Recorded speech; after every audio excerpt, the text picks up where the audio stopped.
जैसा कि सुबह सुबह ही डिसाइड हमारा हो चुका था दोनों बहन भाइयों का, तो लव्वी को मैंने बुलाया था मेट्रो पे और चुपचाप मैं और लव्वी आ चुके थे फाइनली जूडियो यहाँ पर शॉपिंग करने के लिए, वो भी सिर्फ मम्मा पापा के लिए। तो मैं यहाँ सबसे पहले डिसाइड कर रही थी कि परफ्यूम कौन सा ले लिया जाए मम्मा पापा के लिए, और उसके बाद मुझे देखने थे यहाँ पर कपड़े। ऑलरेडी मैं एक टी शर्ट खरीद चुकी थी, लेकिन लव ने मुझे बोला कि टी शर्ट के अलावा एक शर्ट भी ले लेते हैं। तो जैसे ही यहाँ से हमारी शॉपिंग खत्म हुई, हम निकल चुके थे यहाँ पर कमला नगर के लिए, लेकिन यहाँ पर कुछ भी नहीं था, सिर्फ अंधेरा था। थोड़ा सा और आगे चली, सोचा शायद सूट देखने को मिल जाएगा, लेकिन ट्रैफिक इतना गंदा था और ऊपर से शॉप्स भी हो चुकी थी बंद। तो फाइनली हम आ चुके थे घर। मैंने पूछा कि लेट कहाँ हो गए थे, तो हमने फिर बताई अगली कहानी। खैर वो मैं यहाँ नहीं बता सकती हूँ। तो फाइनली आते मुझे मिल गया यहाँ मैंगो शेक, और मैंगो शेक मिलने के बाद मम्मा ने दोबारा पूछा कि बेटा सच सच बताओ कि गए कहाँ थे। तो मैंने मम्मा को बताया कि हम कहीं भी नहीं गए थे, हम रास्ते में मम्मा अटक चुके थे, एक्चुअली ट्रैफिक बहुत ज़्यादा था। तब मम्मा ने बोला कि कोई बात नहीं, पहले मैंगो शेक पी लो, उसके बाद मैं प्यार से आराम से बाद में पूछ लूंगी। लेकिन मम्मा तो मेरे सर पे खड़े हो गए। थोड़ी देर बाद कहानी भी नहीं सोचने दी मम्मा ने, और बस मम्मा मेरे पीछे लग गए कि चुप हो जाओ और सच्ची सच्ची बताए कि गई कहाँ थी। लेकिन मेरे को तो सच नहीं बताना था ना एक्चुअली क्या हुआ था कि ऐसे वैसे मैंने सारी कहानी बता दी, लेकिन एग्जैक्ट बात नहीं बताई कि मैं लेट हुई कहाँ थी।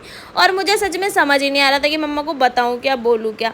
और यहाँ मैं हो चुकी थी टोटली कंफ्यूज। इतनी देर में मम्मा ने मेरे थपेड़े बजा दिए कि बता रही है या नहीं बता रही। तो मैंने मम्मा को बताया मम्मा मुझे नहीं पता, आप लव से पूछो, वही मेरे को स्कूटी पे ले जाके घुमा रहा था। मम्मा ने पूछा कहाँ पर, मैंने कहा मुझे नहीं पता। मम्मा ने पूछा पूछूं कैसे, वो तो है ही नहीं। और वो सच्ची में मुझे घर के बाहर छोड़ा, और यहाँ पर अब चल रही थी मेरी क्लास। तो लाइक कमेंट शेयर जरूर करना, नेक्स्ट व्लॉग में जरूर दिखाऊंगी हुआ क्या था।